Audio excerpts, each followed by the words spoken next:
And we're on air. Hey, everybody. Welcome to the 22nd of July.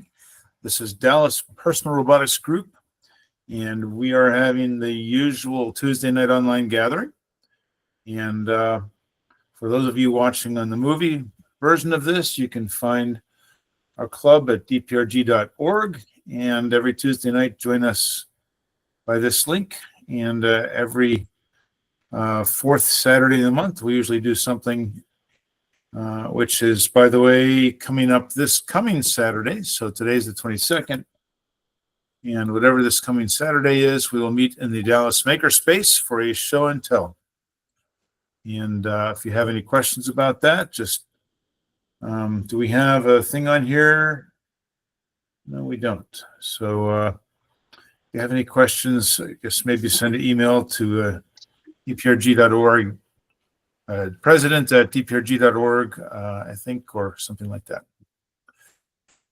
So meanwhile, we'll do the things that we usually do, which means that we go around the table and share progress on a project or ask questions, generally focused on robots or manufacturing robots or 3D printing and hobby robots, but software, but that's what we do. So that's the lead-in for our gathering tonight, and we have 4 people in queue. We have Michael Iveson with a demo, Mike Williamson with a demo, Dave Ackley, I think, with a very amusing web page, and Ray Kassler with another adjacent project to robotics. So, and then we'll have open mic. So with that, I would say, Mr. Michael, what you got? How's it going with it? Well, as y'all might remember, I was retrofitting y'all can go ahead and pin me. I'm going to show you this stepper motor to my mini mill, bench mill.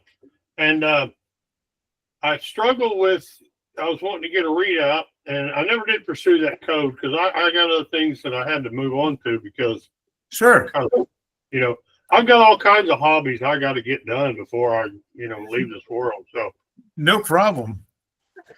Anyway, I got it finished. And here, let's see, here's the box right here. I've 3D printed this box and all these buttons I put on here. And here's the motor that I retrofitted. You can see it on there. And anyway, it's got a potentiometer for speed control. And then I have a rotary encoder for incremental steps.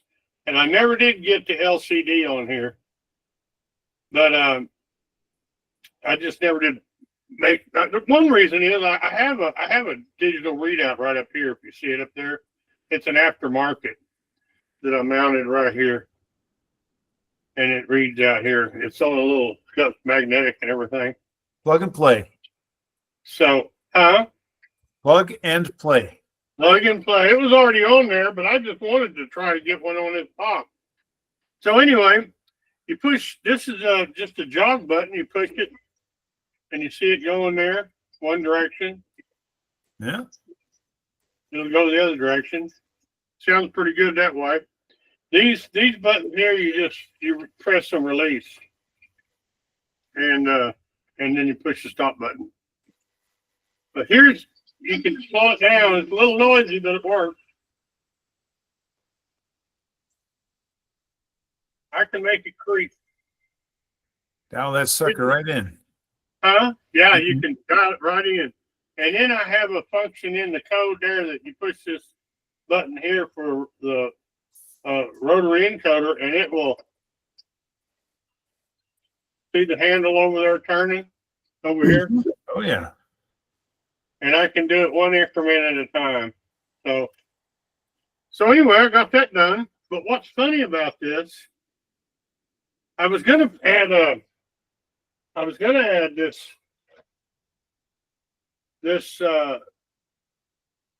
pulley set to quiet it down at lower speed because encoders, steppers are just real loud when they're at lower speed. But I never did. I'm gonna leave it the way it is. But what was funny about this whole thing is I looked on. Let's see if I can. Can I present? How can I present a web page? How can I do that? Well, at the bottom of your screen, there's a picture of a computer with an up arrow in the middle of it. Print screen. I mean, present screen. Yes. Share screen and then pick what you want to present, whether it's a window or the whole screen. Let's go screen 2. Okay. I'm going to move this. Sometimes the screen might be a little slower because the machine has to screen scrape all the bits. So it might be easiest if you just have one window to select that window. Yes, I'm trying to. Oh, here it is. Let's see. Select screen. Yeah, do you see that? Not yet. Then you hit present. There you are presenting. Oh, yeah. Okay, you see this Amazon screen? Mhm. Well, after doing that with all that work with the Arduino, that's our Arduino setup, Mega in there. I found out I could buy a unit that does the same thing for $26. Mhm. But what's the fun in that, right? So, but the thing about it is, if you'll notice, it has the driver and the controller, and it also has a readout. Mhm. Readout. It has the motor driver and a controller all in one unit for $26. So, Mm. and it'll do a NEMA 23 motor, which is what I've got on there. So, Yep. anyway, I just wanted to throw that, after all that, that's all what I could have done to begin with. So, Yep. That's an interesting motor controller. Just looking at the box and the faceplate and the LED, LCD and everything, that is exactly the same as what do you call it? As a power supply that I use. It's a push a buck boost power supply. I've got several of them that I use for different applications, and like the knobs in the same place, the buttons are in the same place. I can't read the label to see if it's the same, but that's like, wow, crazy. I recognized it instantly. yeah. But the whole thing of this deal we're in is making stuff anyway. So, anyway, that's what I got. And I figured out that I could, one thing I could do as far as, let me change my camera back to, okay. One thing I could do is I could have put a rotary encoder. I could make my own rotary encoder digital readout that runs off of a timing belt like you would on a 3D printer, and just use the display, but it would be separate from the rest of the code. So I might try that just for the heck of it. So anyway, that's all I got. Cool. I want to put a link in. I found it for your device. And I'll put that in the chat here. So cool. So next on the list, we go from steppers to encoders. Mike, I think you had a shaft encoder to demonstrate. And you're muted, though. Still muted. We should practice our lip reading. That would be good. I think he's saying, send me ice cream. More ice cream. Okay. Yeah, so, yeah. Oh, goodness, I got 3 versions of my CAD software running. Okay, so I was just gonna show the design of my mount, and I'll show you what I did, and then what I need to fix it, how I need to fix it. So let me go and share the screen.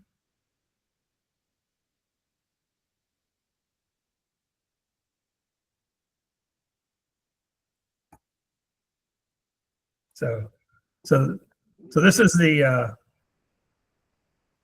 okay. So if I turn off the if I disable this, this is the pod. This is the Go Build a Pod wheel. I tried to use it last year, but I ended up abandoning it for my robot. So I had a couple of these hanging around, and so the idea is to press it against my drive shaft and measure the rotation of the drive shaft so I can get an encoder feedback. I was able to get the RPMs out of the motor, but it was not very precise, or it had a low resolution, and it was highly filtered. Like it had like a 5-second time constant on it. And so I said, okay, I need to put an encoder on here. And so I had this, and so then I had to come up with a mount for it. So this is, yeah, so that's the mount I made. So basically I found 3 screw holes in my rock crawler chassis, and so I just made the mounts. I made these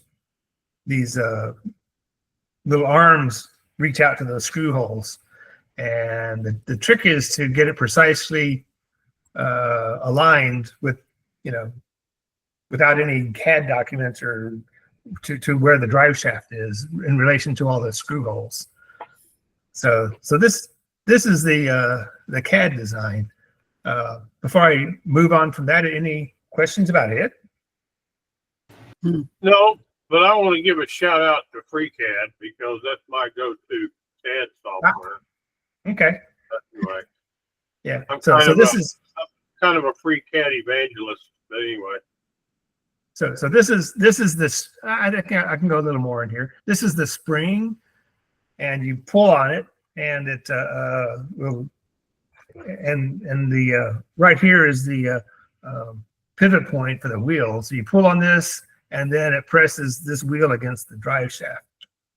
And so if you look at the mount, I have some holes in here to put a screw in to stretch the screen out.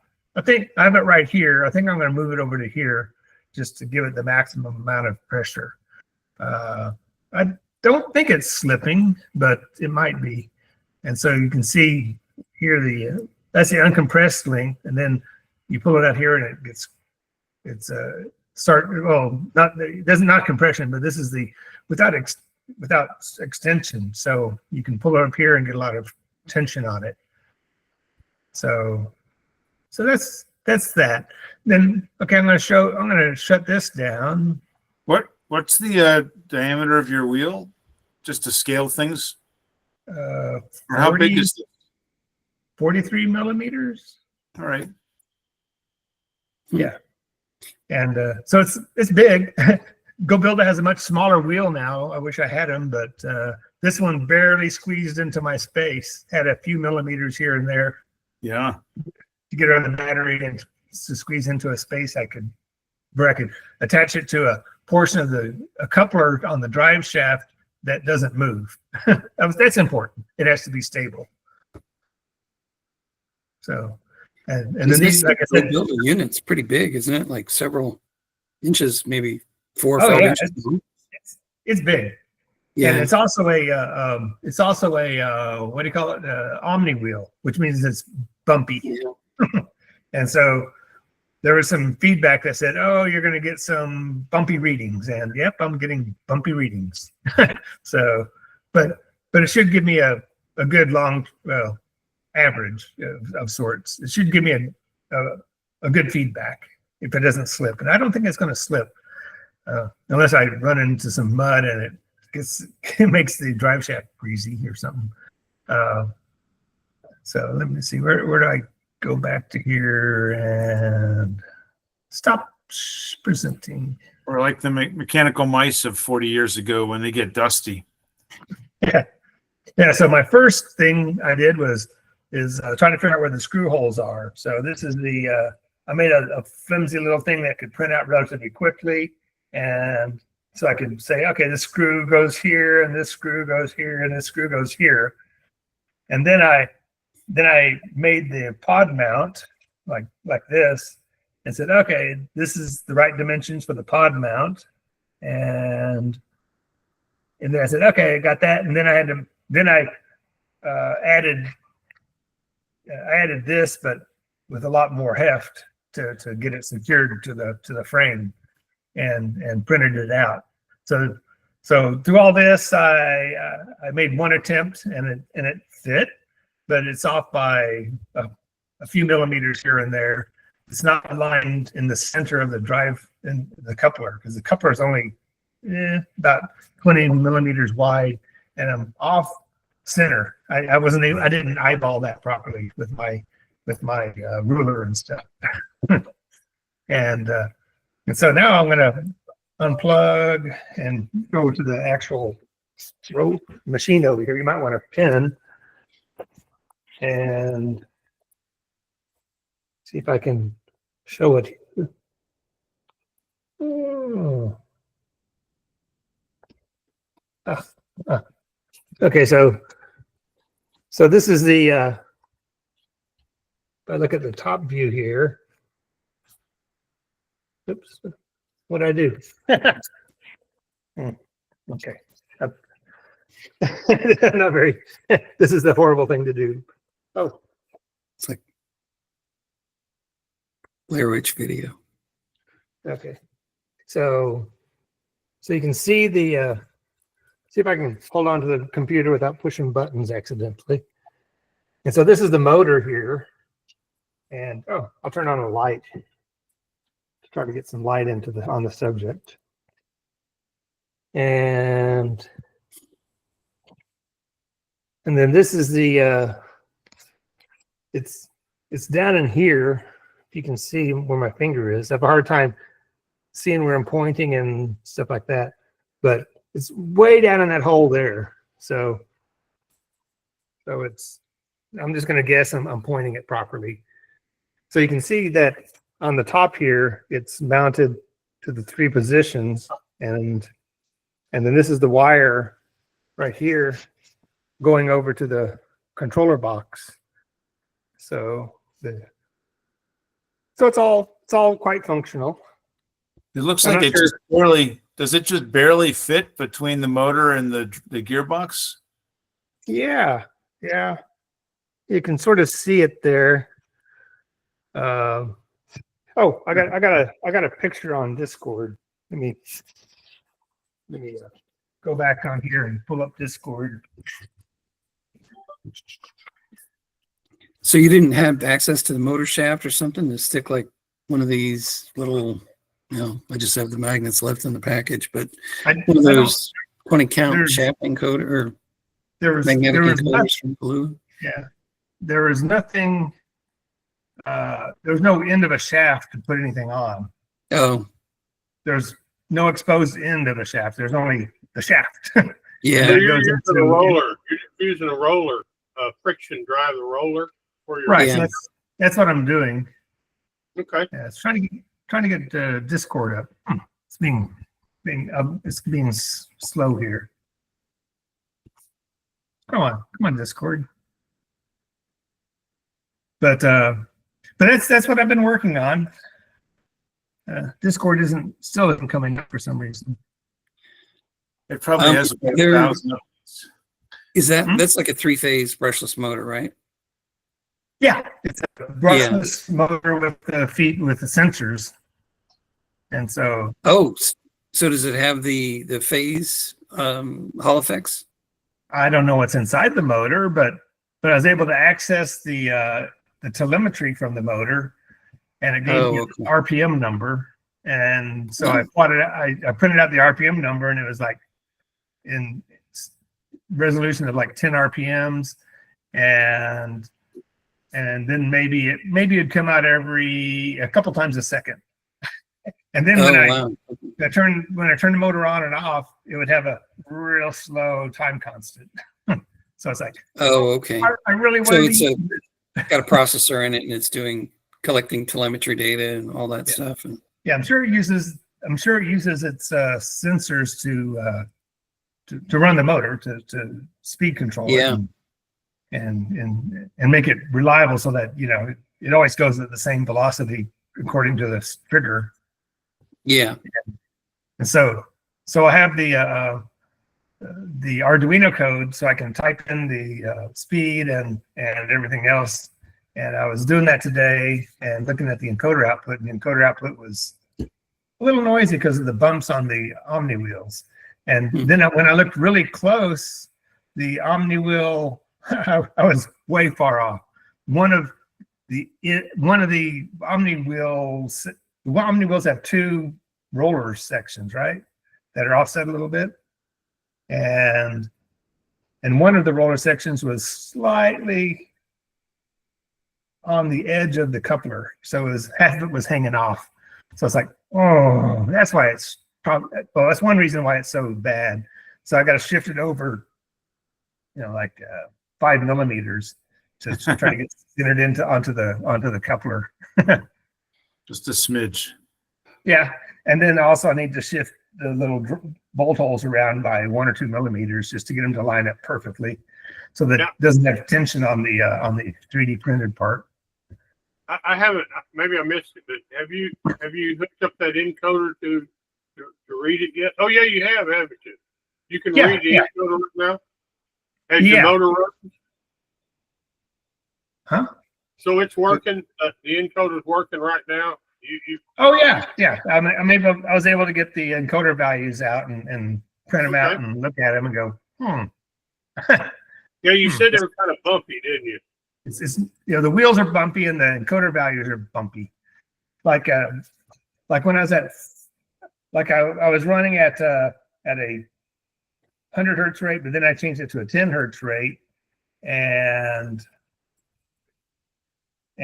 I was getting, like, at the lowest, well, at the 100 hertz rate, at the 100% throttle, I was getting 56 counts per 10 milliseconds.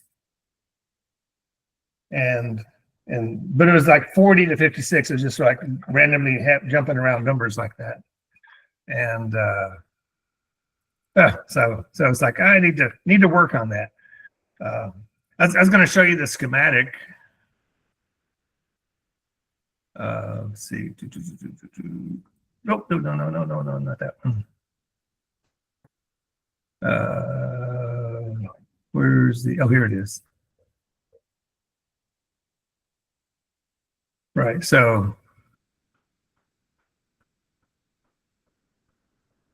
yeah. So the motor controller, the Odom pod measuring the drive shaft rotation speed is that, and so I just brought it into 2 pins of my RP2040, and it uses the PIO to do the pulse measurements, but and then there's an interrupt routine that reads it, that does a read of the GPIO of the PIO values, count values every well, however fast I want to do it. I was doing it at 100 hertz, but then I changed it to 10 hertz and it filtered it out a little bit, but it's going, oh, this is crazy. Yeah, so this is the my engine controller, which is under the hood, and so this is the schematic for it. It has the. Are you sharing? All I see is the KiCad thing. Are you opening the schematic to show it, or? Oh, I mean, I'm guessing that the KiCad opens multiple windows. So let me let me go back to here and we only have the launcher window visible. Yeah, so let me get the window that's actually has a schematic on it. Oh, here it is. Yeah, so this is the 4 pins going to the Odom encoder, and it goes in. I put it into 2 pins, and it runs off of 3.3 volts. So I just let the Raspberry Pi power it. It doesn't need that much power. And so on my board inside my engine controller, there's a No, it's relatively complicated here, but I can. I showed this a few weeks ago, where I can have bypass mode with these analog switches, or I can drive a signal. Like I found out that the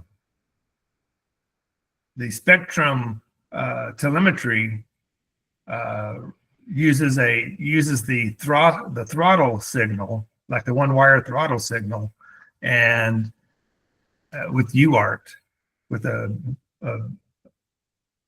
bidirectional single pin UART.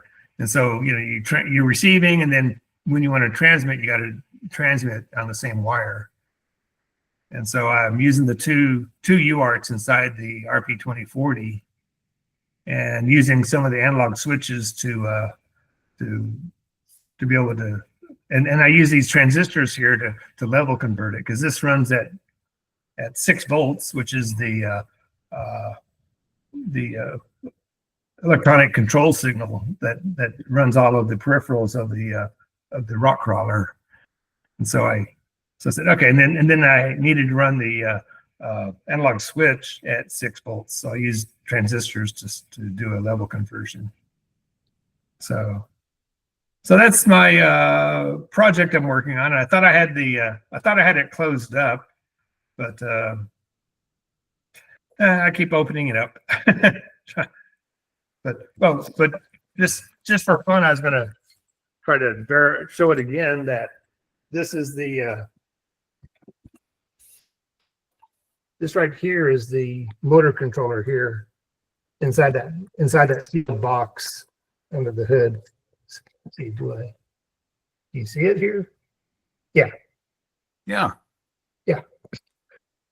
So I have it sealed so that, and it's under the hood and close to the ground where crap will spray on it and stuff, dirt and mud and grass and twigs. So I was trying to keep it all filled up so that it could be splashed. So I'm trying to get ready for Robo Columbus. Starting Hey, early. Mike, that's pretty interesting. And I just realized something, because I know you're Ross F initiato, like I am, and some of the other folks in the club, and I just realized there's a parallel thread. So you've got really an Ackermann robot there, Ackermann steered robot, that presumably you're going to do your own navigation, planning, and steering, and all that jazz. And I don't know if there's any relevance here, but just to let you know, there's a Sunday noonish call that I attend on Roth 2 and Lena Robot, and I've talked about Lena Robot in the past, which is mainly oriented currently around differential drive robots and skid steer robots. Well, one of the guys in the HBRC, the Homebrew Robotics Club, Jim DeMuzio, I think is his name, added Ackermann steered robot to Lena Robot on his own fork of the repo. And so then one of the other guys on that Sunday call, a guy by the name of Ross Luman, Canadian chap, one of Pat's countrymen, is desirous of taking Jim Denuzio's Ackermann steered logic for Lena Robot 2 and bringing it forward into the current Jazzy release. And the net of that, if it comes to fruition, would be that nav2 navigation and gazebo would be available to Ackermann steered robots. So it, I know Robo Columbus doesn't benefit greatly from nav2 navigation, but just as you were describing your Ackermann steered robot ROS based, I just realized, oh, well, yeah, that's interesting. There's a connection to Lino Robot in a sense, in terms of some investigation design work that's going on in other parts of the robotics community, the hobby robotics community. Mhm. Yeah, so what I think I understand about Lino robot is it's actually ROS two base, and it uses the nav2 stack. So I'm assuming that someone's taken one of the Ackermann models in the nav2 stack and just getting it to work in Lino robot. Would that be accurate or close? Yes, that's correct. Mhm. But more particularly, the microcontroller in the Lino Robot stack is really oriented around differential drive or skid steer kind of robots. And what this Jim guy did is to make it work for an Ackermann steered robot. Then the nav2 parameters for navigating an Ackermann robot kind of are orthogonal to that issue of making an Ackermann steered robot work in the Lino Robot software stack. Right.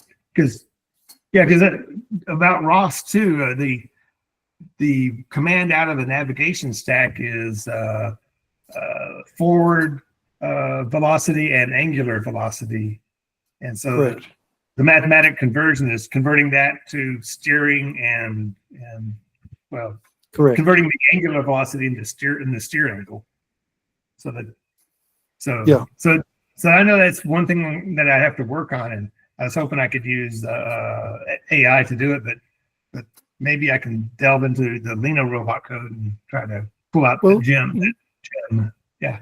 You know, if you're interested in heading in that direction, I could connect you with Ross Lumen, who's actually doing really the exact same thing as you are, and that I want to do for Robo Columbus as well, taking a 1/5 or 1/10 scale rock crawler and making it run with under Lino Robot 2. Mm-hmm. Because I'll be doing the same thing, but I wouldn't be using Lino Robot, but I'd be using the ROS 2 stack. But it has the same things to solve, like getting the angular velocity to the steering angle, and then the encoder feedback. Why don't I start up an email conversation with you, Ross, and me, and just along this sort of how do we solve this problem kind of lines. Right. Yeah. So I'd be putting that code into my RP 2040.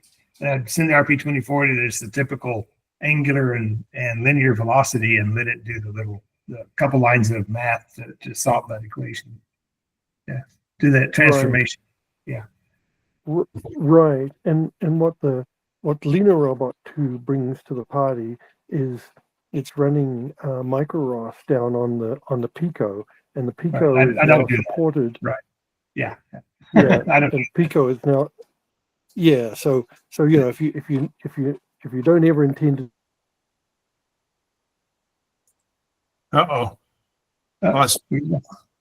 Audio is Starlink there, Paul.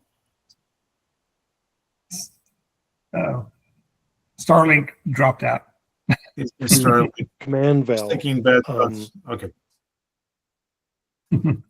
Anyway, just interesting connection. Yes. Because I like to see that mathematical transformation to understand that. Yeah. And so Ross can probably point you to Jim's repo. I know I've got it somewhere in my email archives as well.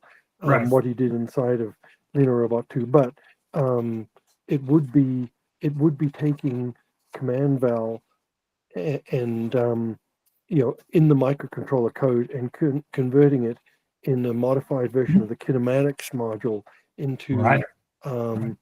a desired steering servo setting and motor control setting, Right. Yeah. So which is what you need. yeah. So like that motor controller box that I showed you, it has a, USB cable coming out to go up to the Pi on top, inside the cabin of the Jeep. Yeah. If people don't remember, this is the. So this is the Jeep right here. Yeah, that's really an impressive robot.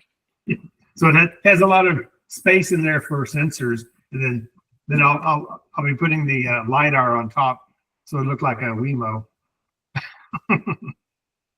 So You can almost put a saddle on it and take it for a ride. you would think so.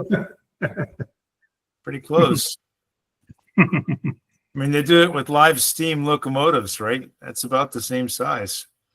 Yeah, it's big. It's about 20 some odd pounds before sensors, and probably go up to 25.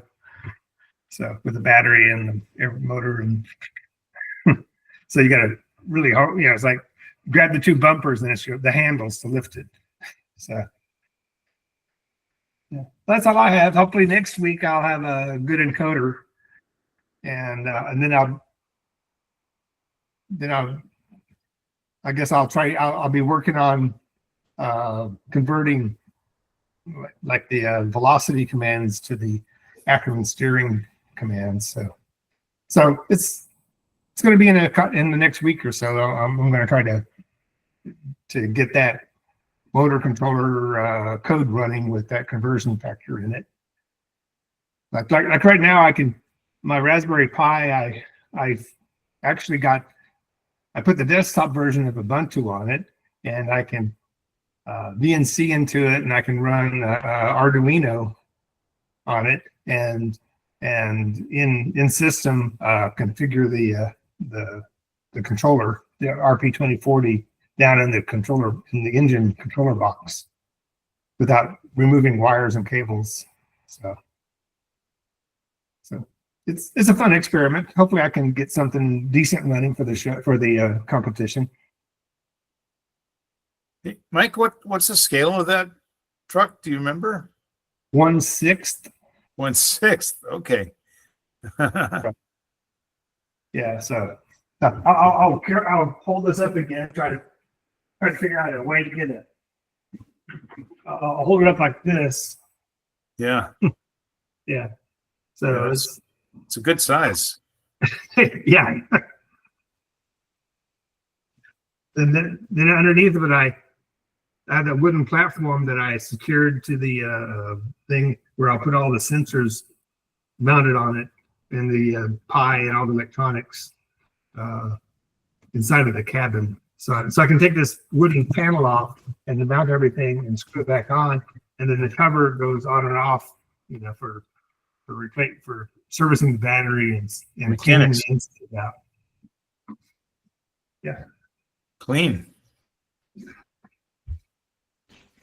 So what I'm trying to do is keep it to be a rock crawler, so that if I don't want to, when I'm not doing competition, I can actually, use the remote control and drive it around, like a rock crawler, and trying to keep the sensors sealed up so they don't get all messed up. So it's a big mechanical thing. Trying to get that stuff working, and keep everything so it's not exposed, and yeah. So Pretty cool. It's looking good. It'll probably take a couple years to get it running really good, but hopefully this year I'll get it running. All right, thanks. All right. Well, thank you. That's a good update. So next we have Dave Ackley, then Ray Castler, then open mic. So Dave. The thing you shared by text is pretty cool. Once you get it. I stumbled across a thing on Google which was I destroyed months of your work in seconds, says AI coding tool after deleting a development entire database during code freeze. I panicked instead of thinking. It's an interesting story where I'll put it on the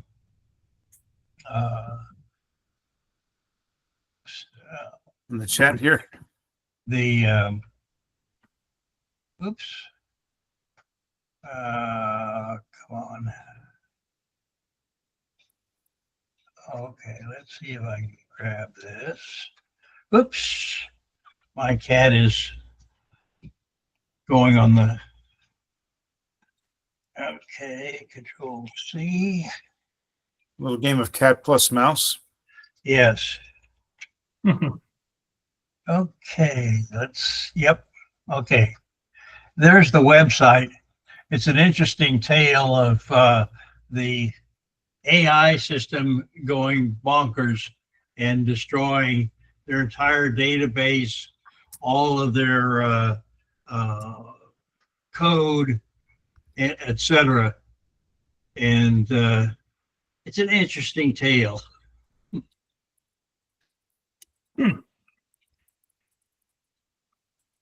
Yeah, I got a kick of. I read it earlier today, and I got a kick of how it just decided to somewhere in the build process or something. It thought it was appropriate to completely drop all the collections and blow away the production databases. All gone, no backups. Yeah, it destroyed all the backups. It destroyed all the databases of all the customers, etc.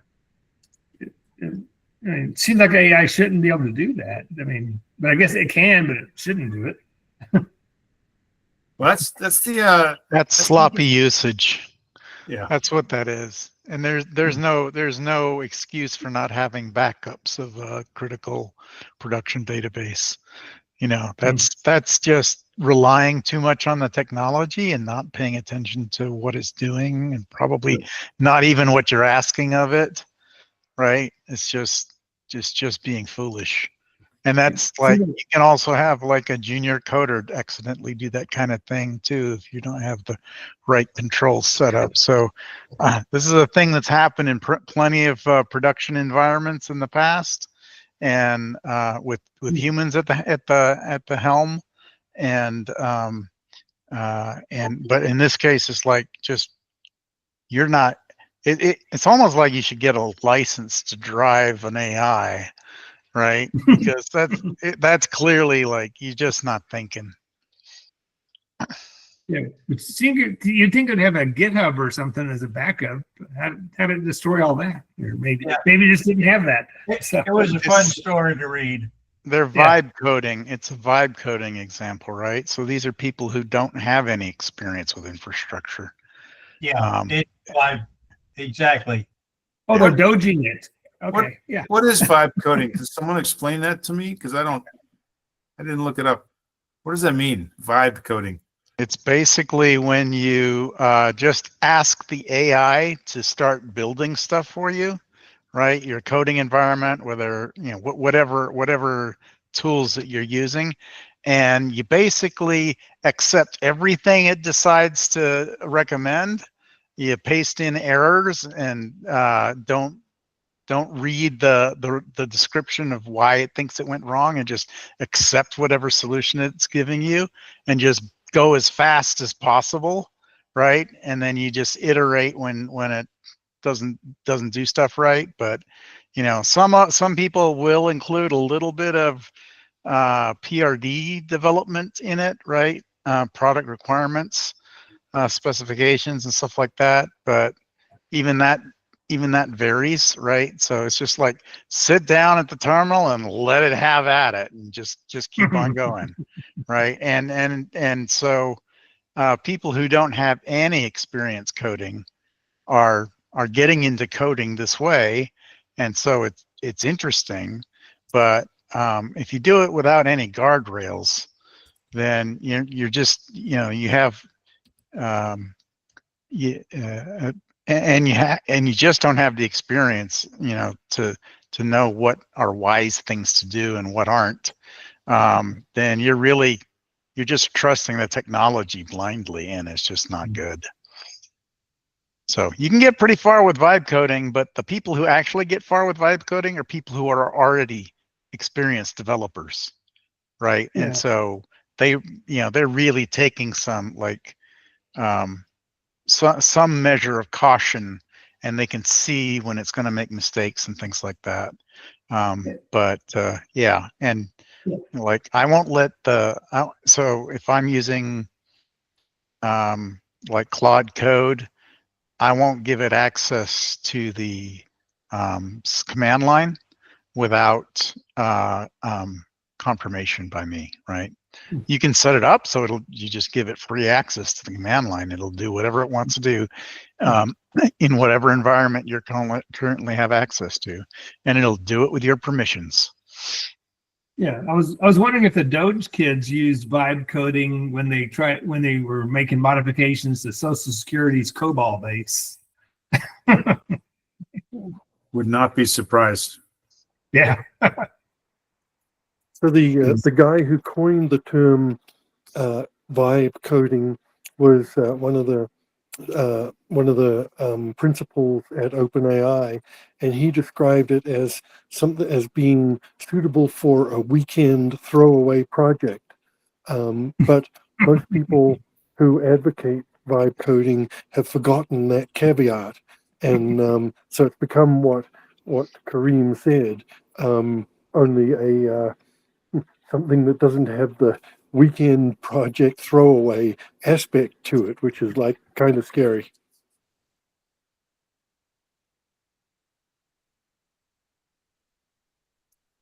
Well, thanks, Dave. That was a fun find, though, just to see. Yeah, anyhow, that was just a throwaway. Yeah. Well, Paul doesn't use vibe coding. He actually uses a very intense, detailed description and tells the AI to generate it all at once. And then if it doesn't work out, he'll modify the description and say, do it again. And that seems like it's has a much better result. Yeah. Who does that? Who? Paul. I do. Paul Boshier. Yeah. Oh, okay. Yeah. Kareem, you said that you mentioned Claude. Do you prefer Claude coding? Claude AI? I use a lot of different models. Oh, do you? Yeah, like today I was using Claude Code, and on the $20 a month plan, it's pretty easy to eat up all your credits for 5 hours, right? And so I ran out.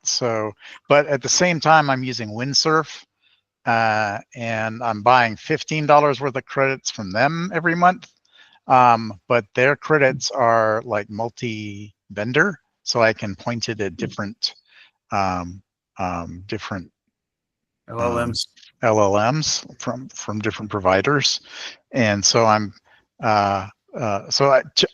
because I was already using Claude Code. Now they don't share context, but because I was using Claude Code earlier when my credits ran out, I switched over to using same thing, Claude for Sonnet in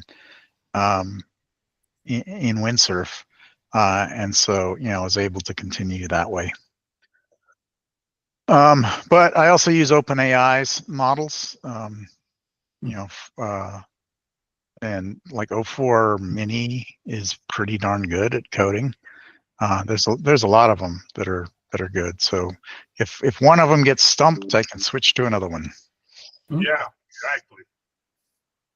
Is that why you chose Kareem, Windsurf? And I used Windsurf also. Sorry, go ahead, Paul. There was sorry, Kareem, time lag here. There was a great video you posted just of the OpenAI agent. I don't know if anyone else here on the call watched it, but boy, talk about powerful.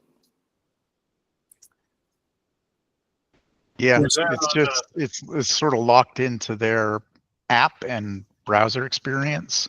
But yeah, I mean, and they're all going in the same direction, right? So they're all adding more and more quote agentic experiences and capabilities as they go forward and continue to try to lock us into them as you know a particular vendor. So I'm trying to keep it open and yeah, I use Windsurf to not be locked into one. Plus, it's also like Claude Code has some good low characteristics, but so does Windsurf. And Windsurf, because it's a standard editor, standard IDE, it gives you a better way of viewing things like larger documents and the whole directory structure and things like that. It's not as limiting as a command line environment.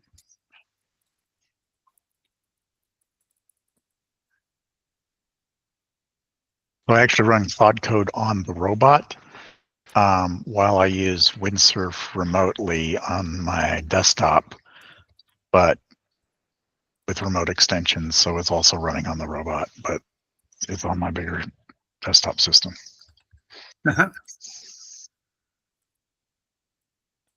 pretty wild. All right. Cool. I think next we had, for a change of pace, we had Ray. Where did Ray go? Am I here? There he is. Shall we Okay. pin you? Yeah, sure. That's I'll probably the pin- easiest thing. Pin you for everybody. Yeah. Anyway, this is it's a two-part demo here. Let's see. Okay, that one. Okay, this is part one.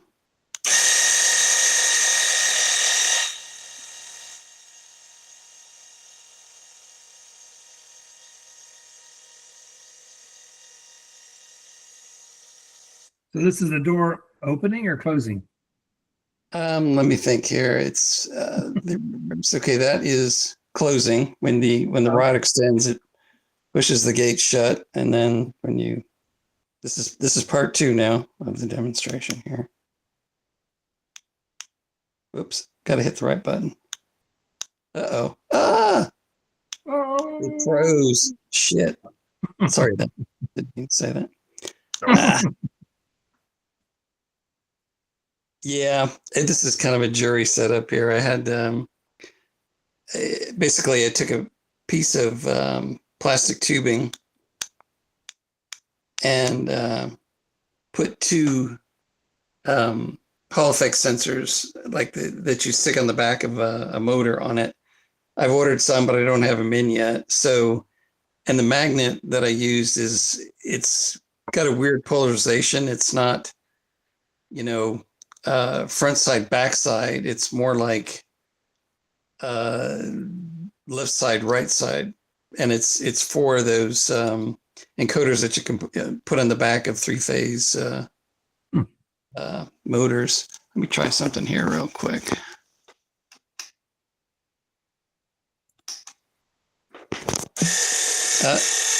There we go. This is part two. Very exciting. So the plastic tube is the sensor, right? And the actuator is the metal tube. Anyway, so that's the whole demo. Anyway, that's the linear actuator. Basically, it has a motor on one end, and this one's supposed to be like 500 millimeters or half a meter or so. And as far as control, there's a little relay board. There's an Arduino Nano. There's the receiver part that goes with this 4-button remote. And basically, I'm just looking at two buttons. You push one, it goes in. You push the other, it goes out. I've got, I haven't stuck it in yet, but I have I want to say it's an ACS 712 current sensor. And the only other protection that these have, because gate opener can catch on something. It can, not fully open or fully close. And you want to, you always want it in one of those two positions. And so current sensing is one of the things that you can do. That's what the Mighty Mule, the one that got hit by lightning, that's that one on the floor. That's what they did. And I haven't incorporated that yet into that controller, but that controller is a little bit more sophisticated. It's got an LCD. It's got an ESP32C3 on it. What else? Oh yeah, this one also has a this heavy duty thing is you can't really see it. It's a latch that catches a pin on the other side, and it's got a solenoid in it, so it shuts just with mechanical force, but you open it, or to open it, you energize the solenoid and do it that way. So I'm not sure how you would say how much force it is, but it needs a lot of force to open and close that gate, doesn't it? That actuator. Yeah, these are I forget what the two are, but well, yeah, that's where you have to put protections in it too, because it can it can destroy itself if it pulls too far in and jams against this the stop on the motor, or goes too far out and just pushes the rod off the end of the lead screw. So on the Mighty Mule, they had basically what I call an in limit switch. So as the rod is coming in, it just trips the switch and says you can't go any further, because that's the rod is fully in, it can't go any further. And on the outbound, that one had a disc with 10 slots on it, and you would actually count the number of pulses that you got off of just a photodiode and infrared emitter that went across the slot, or the slotted disc. So anyway, just trying to get those things back up. The original board, or to replace the original board, it was like $275, and I thought I think I can do that for a whole lot less, but so far it's been a lot less. But it's been Did the lightning destroy the motor and actuator too? Say that again. Did the lightning destroy the motor and actuator?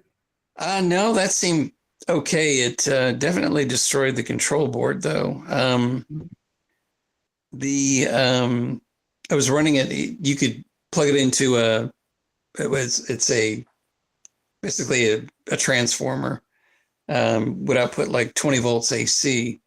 And so instead of using a solar panel to maintain the battery, you could, just plug it in and bury wire.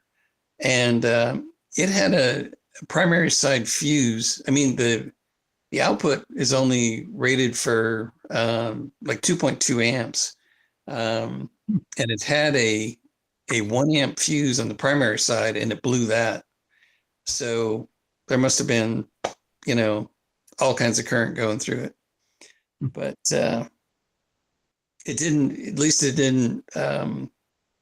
as far as I can tell anyway, it didn't do anything to the electrical wiring in the house, because that transformer just plugs into a wall socket. So, but it definitely destroyed the board and the transformer. So this is a much less, expensive alternative to what Mighty Mule has to offer. But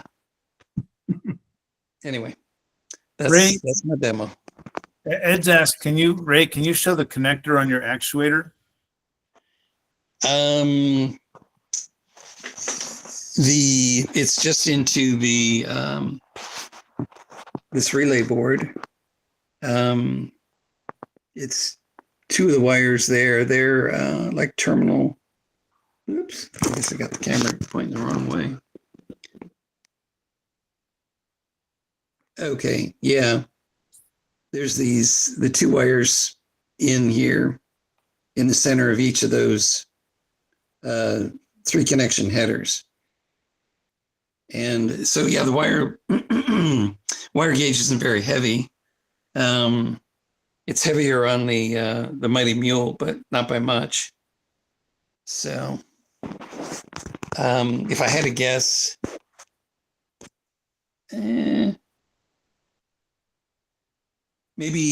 probably 12 gauge wire.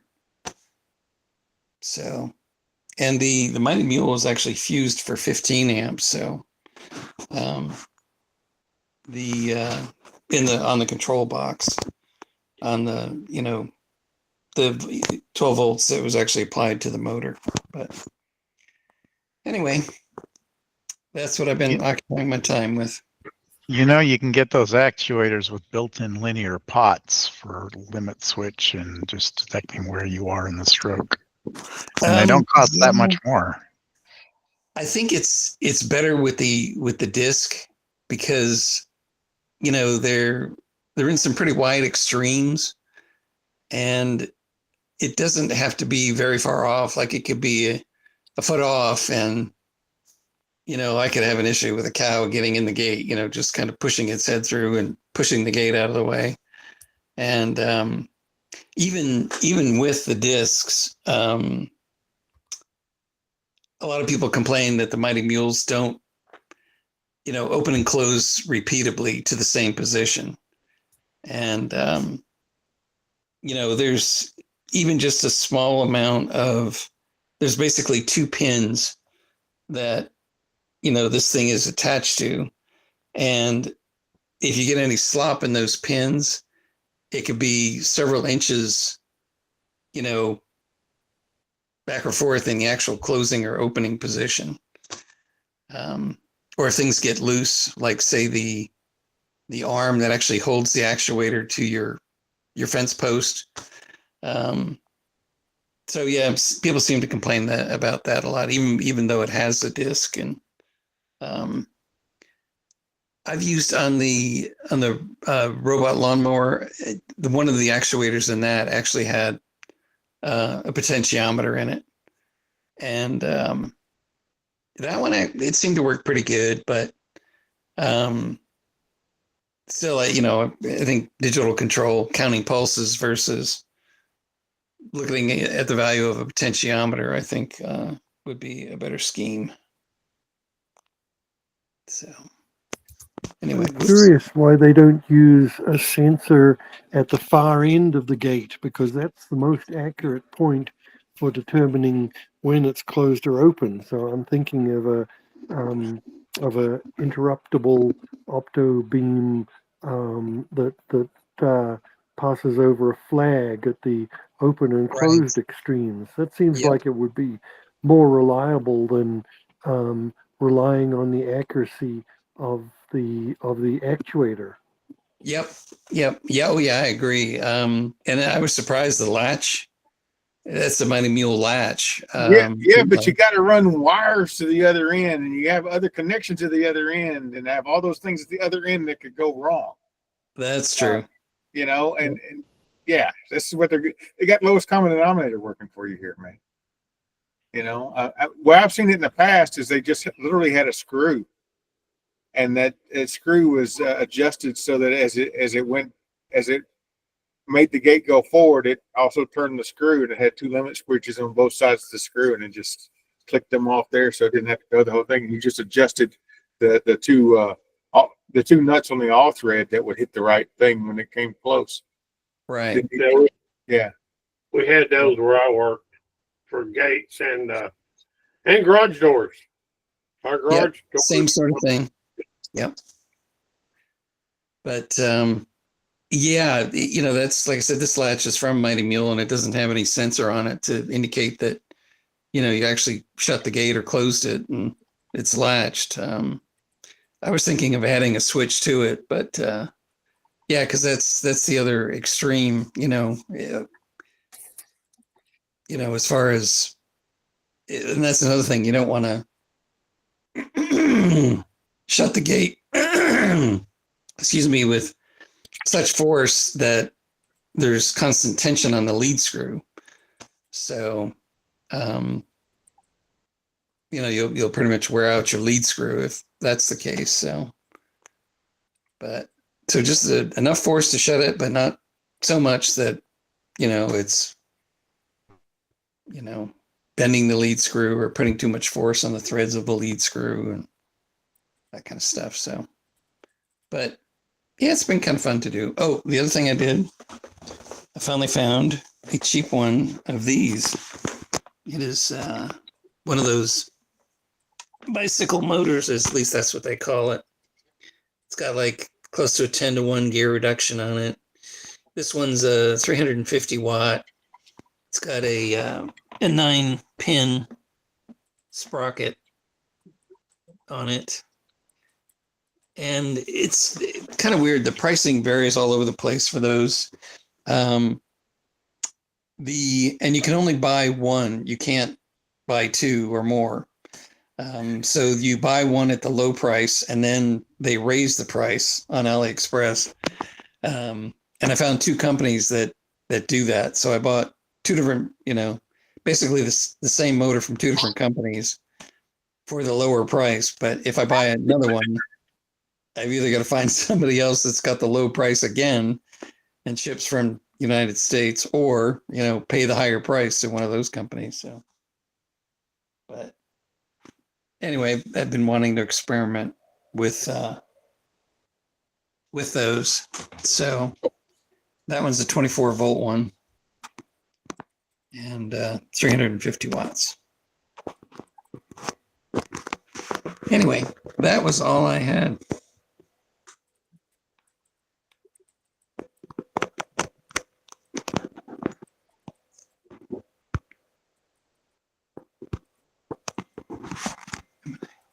All right, y'all. I was wanting to present one more thing. Is that okay? Or somebody got something else? Nope. Go ahead. All right. I told you I had other things to do. I'm still working on that turntable claw machine. I just want to show you what it looks like before I start putting. I want to get it done before Halloween, so I just wanted to show you what the guts look like before I put the turntable on it, and I'll just show it to you right now. If y'all want to pin me, you can pin me, but this, where am I at here? Yeah, that's under, you see the pencil drawing on the wood? That's the size of the turntable. And then the gantry is going to be up here. It actually works. But I'm going to start putting it together and cleaning all that mess up. And I just want to show you all this before I put the table on it. Let's see. You can see it turning. That's going to be the turntable. I got two stepper motors on there and working really good. Work great. And then I've got let's see if I can show that. The claw carriage. Then I push a button and it's going to drop the claw. Hits bottom, it'll close the jaws.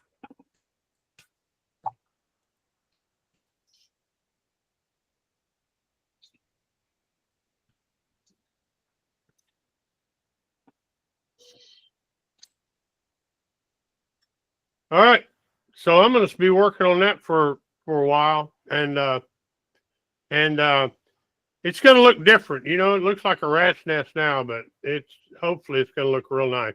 So I just wanted to show that before I start putting it together. That's it.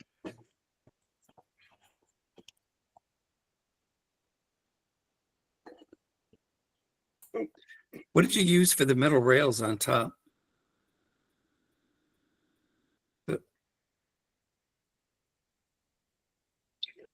Your mic's off. Mic's off. Okay. You see the risers? Yep. There's 4 of them. It's just square tubing. Oh, okay. Oh, like 80-20 or something? Yeah, 80-20.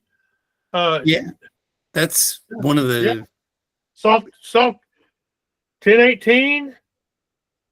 Oh, okay. Just square tubing, mild steel square tubing. Is that 8020? Oh no, I thought it was So that's aluminum. aluminum. 8020 is Yeah. aluminum. Yeah. That's steel. So, no, that's just some steel square tubing. Where we at here? There's a piece of it right here. Oh, Yeah. okay. All right. That's all. And I'll end up painting that. And it's really lightweight. Yeah, you had me confused there for a minute. That's aluminum. They probably make this out of 1018, I'm sure. Okay. But it's just, you buy it at Metal Supermarket, went down and got a bunch of it. They saw it, the link for you or whatever. But I got it all now, so anyway, that's Okay. it. I'll be messing with that for the next few months, and hopefully it's definitely going to look a heck of a lot better than that, but it works. I got some of the wire up here going into the tubing. Let me show you what I got here. Where we at? There's the tubing going all the way over there to that motor all the way to the end, the drive motor, or the belt right there. Okay. So I got some of the wire going all the way through the tubing all the way to the end there. And that's working pretty good for me. So you didn't use a stepper motor for that axis, huh? Not this axis. I just use a regular gear motor like we use on the, on our robots. And but I plan on sticking some. I also made it work. When I take this thing apart, I got these quick disconnects here.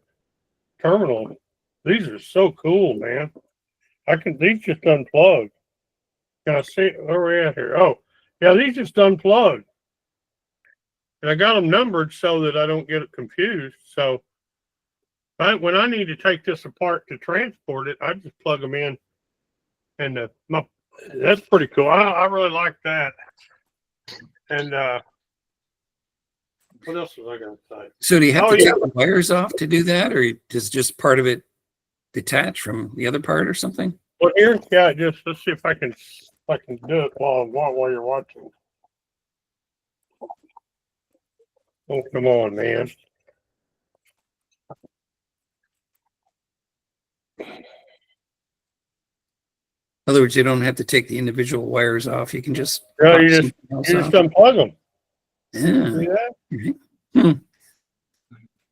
You just unplug them and plug them back in. Huh. And they'll be all covered up. They'll be all covered up with cover. You'll see. But I also plan on putting some LEDs up on that the tower part, and I'm going to probably run the wires through the middle of that square tubing for the LEDs, or to make it cool. So that's another project. Is my LED that I've never messed with LEDs as far as configuring it, because I want them to work with I want the lights to whatever I'm doing, I want the lights to kind of react to whatever switch whatever they do on this handle right here on the controller, so that's my dream. I don't know if I'll ever finish it, but that's it. Yeah, that's pretty cool. And you set it up so everybody's a winner? I sure do. Everybody's a winner. And I give them, they get to try. If the claw drops, it doesn't pick nothing up, they get to do it again. Because it's all it's a Halloween carnival for little kids. It's all about having fun. So hopefully I could take it around town this next year and take it to different Halloween events. Like our city, I live in a small town and they have a deal at the city park and stuff. So I might set it up there too. So,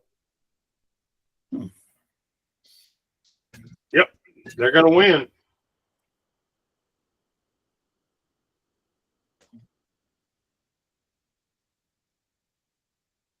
But I just wanted to give you all an idea what it looks like underneath while I build onto it, and it'll end up looking like Mike's a Jeep, You won't know all that's going on under there.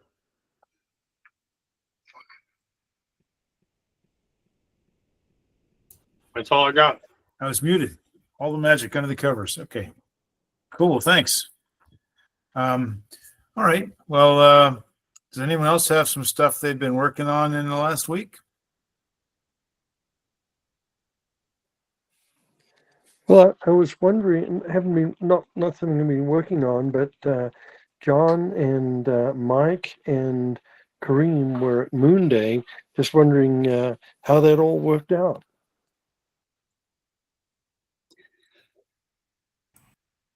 Oh, I brought my ball robots and let lots of kids play with them and drive them, and then we brought Robbie there and put him on the corner of a table and had its eyeballs moving. It wasn't its joints weren't operational. It was in pieces. and then everyone had a bunch of robots to show off. Mark had that little the robot with the gun on it that he let kids play with too, and that was a big show. And we also had the Lego robot, the big Lego robot, which was a fun thing to show and tell. Oh, you mean Eric's 6-legged Lego robot?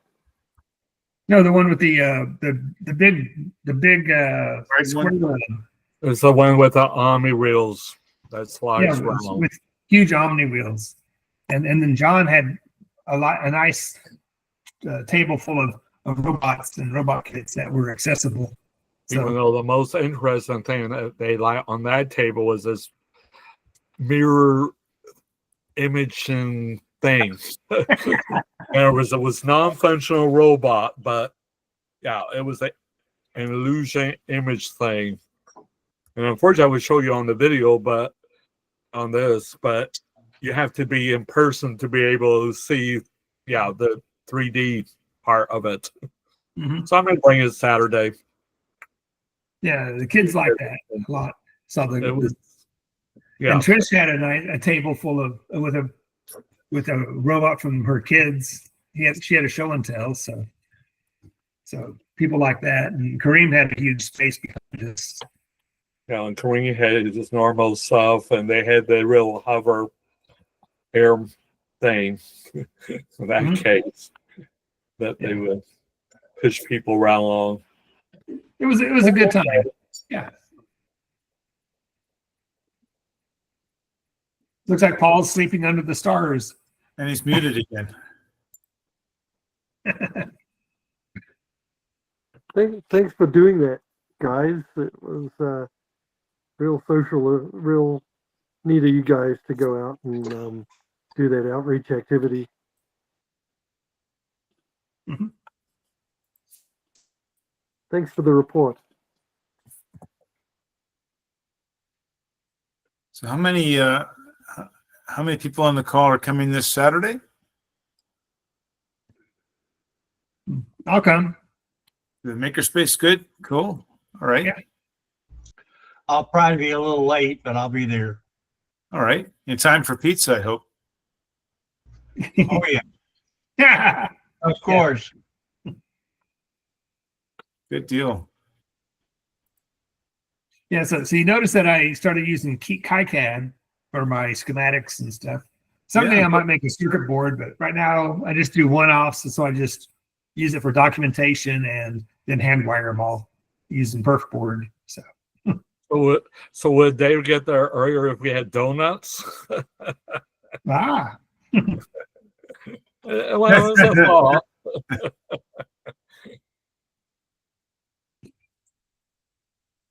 Right. Kareem has an update. Normal set of Moonday experiences with hovercraft, air cannon bot, 12-foot square field with bigger bots, Lego sumo programming and 3D printing, 12 team member present. So Kareem, thank you. It's awesome. So I say a thing out of that clump of things, that hovercraft thing was the most fun for people. As I said, it was interesting. The people that show up and what their interests were.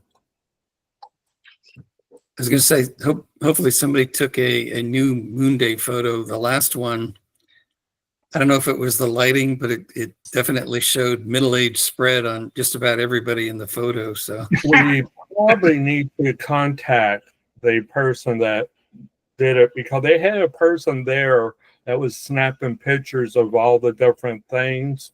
And Yeah. she made a comment that she was going to have the picture published in their newsletter or something. yeah, So I expect if we talk to, or, can get the link to where they have the pictures, Mm. that we could probably get a good picture, because she did make a point of actually taking pictures of each and every group of people there. The different Oh, that were demonstrating. Yep. So thanks for that information, John. I'll reach out to them and oh, okay. They're going to send Kareem the photo album. I wonder if they'll send one of us the photo album. Okay, cool. Thanks, Kareem.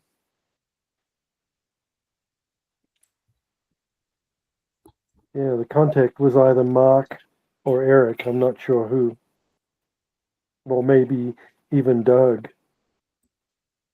Yeah, I'm not sure either. Been out of touch. yeah, that Doug was out in the wilderness somewhere with his grandkids, isn't he? So John was the first one there. yeah, but I got there basically when the high school got there. So we're basically tied neck and neck. Yeah.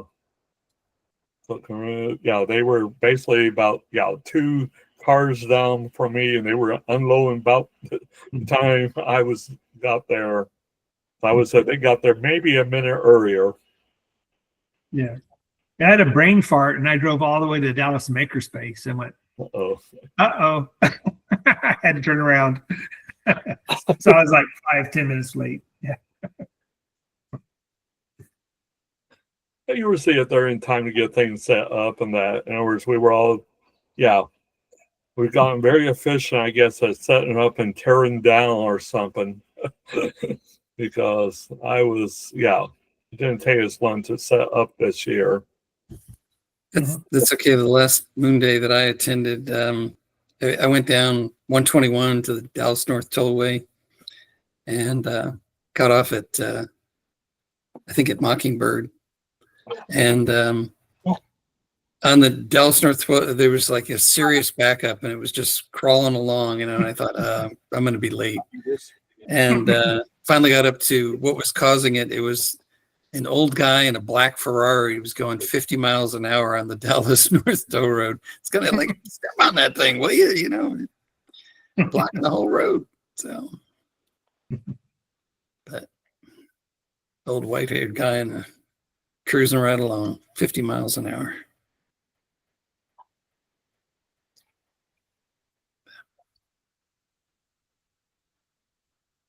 Well, are we running a little thin tonight? I'm good. We're in summer hours. Okay. Can I ask you a question after we end the recording? I do have a little bit of a question if Iverson is still kind of hanging somewhere. Is Mr. Iverson here? I think he's left. He might have left. That's all right. Yeah. I'm sort of in need of I was in need of a kind of a machinist type person to ask him some questions, but it turns out after some experimentation, my lathe over here does good enough job. And it's funny how electromagnetic stuff and wrapping that in metal makes it not do electromagnetic stuff the way you expect it to do anymore. So I got a friend of mine who's got a remarkable one of those scribe paperwhite things in an electronic pen. And Yeah. to stick it, he made him I had a pen class at improving, and he made him his own pen, and he wanted to put all the guts inside of that pen because he wanted it to be cool. and I think it would be cool. And so I had to drill out some things I didn't think I could drill out accurately enough. Turns out I can. And but the problem is it's got the section on the front of that is all metal, not plastic. And so it works off a magnetic coil getting close enough to the paper to so it knows where it is. Well, you get a little metal around that magnetic coil, it doesn't really go very far anymore, and it doesn't really work. And so we got to come up with another idea. And that's why I was going to say I ping Iverson for that, just in case. And I just didn't know if he'd be open to other machinist things that I think I may or may not need, because I know at one point that's what he did for a living. So, or at least that's what I remember, anyways. Oh yeah. And It so, looks like Harold has a pizza. do what now? Looks like you have a pizza in your hand. Actually, no, this is Sam's. This is Sam's chicken pot pie. And it's not the gourmet thing. It's a bunch.